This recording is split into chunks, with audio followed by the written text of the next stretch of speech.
جب قائد اعظم بیمار تھے، ٹی بی 3rd stage کو پہنچی ہوئی تھی، بستر مرگ پر تھے، ہمارے ہوتے تھے میو ہاسپٹل میں ٹی بی کے جو پروفیسر تھے ٹیوبرکلوز ڈیزیز کے، ریاض علی شاہ، ان کی ڈائری میں انہوں نے ایک واقعہ لکھا ہے قائد اعظم کے بارے میں، وہ ذرا آپ سن لیجیے۔ میں اس کو چھاپ کے لے آتا لیکن پہلے خیال نہیں آیا تاکہ آپ کے پاس بھی یہ رہ جاتا۔ وہ لکھتے ہیں، میرے لیے یہ بات حیرت کا باعث تھی کہ لاہور سے زیارت تک کا سفر طے کر کے میں شدید بیماری میں مبتلا قائد اعظم کے کمرے میں داخل ہوا تو اس کے باوجود کہ وہ بانی پاکستان انتہائی کمزور ہو چکے تھے اور ان کا جسم کمبل میں لپٹا ہوا تھا، انہوں نے اپنا ہاتھ باہر نکالتے ہوئے مجھ سے نہایت گرم جوشی سے مصافحہ کیا اور پوچھا، آپ کو راستے میں کوئی تکلیف تو نہیں ہوئی؟ مرض الموت میں مبتلا اس عظیم انسان کے اخلاق، تواضع اور انکساری کی یہ اچھوتی مثال تھی۔ حالانکہ مجھ سے ہاتھ ملانے اور مزاج پرسی کرنے ہی سے وہ ہانپنے لگے تھے اور بعد میں کئی منٹ تک انہیں آنکھیں بند کیے لیٹے رہنا پڑا تھا۔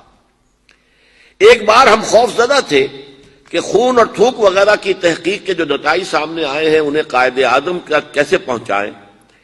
انہوں نے از خود ہماری پریشانی محسوس کر لی اور بولے، آپ جو کچھ کہنا چاہتے ہیں کھل کر بیان کریں، کیونکہ بیماری کی نوعیت معلوم ہونے کے بعد میں آپ سے زیادہ تعاون کر سکوں گا۔ گھبرائیں نہیں، میں موت سے نہیں ڈرتا کیونکہ موت کو بہرحال آنا ہے، البتہ اگر آپ کے پیشے کے اصول راستے میں حائل ہیں تو میں آپ کو مجبور نہیں کروں گا۔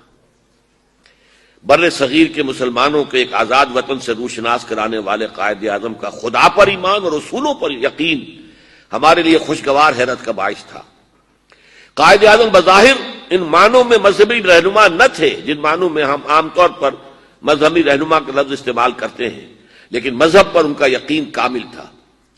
ایک بار دوا کے اثرات دیکھنے کے لیے ہم ان کے پاس بیٹھے، میں نے دیکھا کہ وہ کچھ کہنا چاہتے ہیں لیکن ہم نے بات چیت سے منع کر رکھا تھا، اس لیے الفاظ لبوں پر آ کر رک جاتے ہیں۔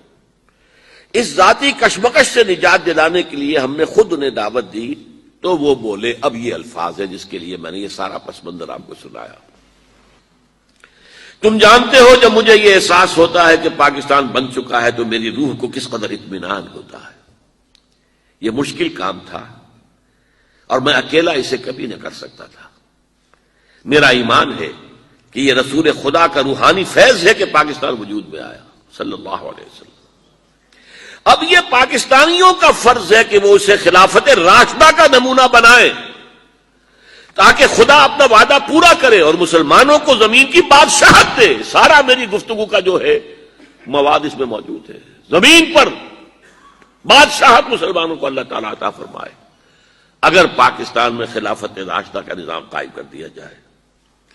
پاکستان میں سب کچھ ہے، اس کی پہاڑیوں، ریگستانوں اور میدانوں میں نباتات بھی ہیں اور معدنیات بھی، انہیں تسخیر کرنا پاکستانی قوم کا فرض ہے۔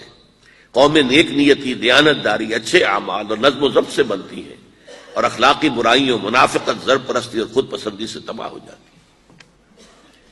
یہ وہ ہے کہ جو ڈاکٹر ریاض علی شاہ کی ڈائری سے یہ اقتباس روزنامہ جنگ نے شائع کیا ہے 11 ستمبر 1988 کو۔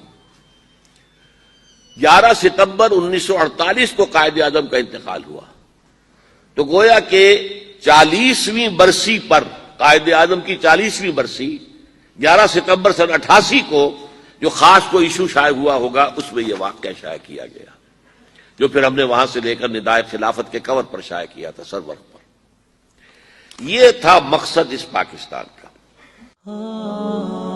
خليل بالقرآن هو إمامنا على هداية الله آمتنا كلام ربنا هدايتنا عطاء جبريل على رسولنا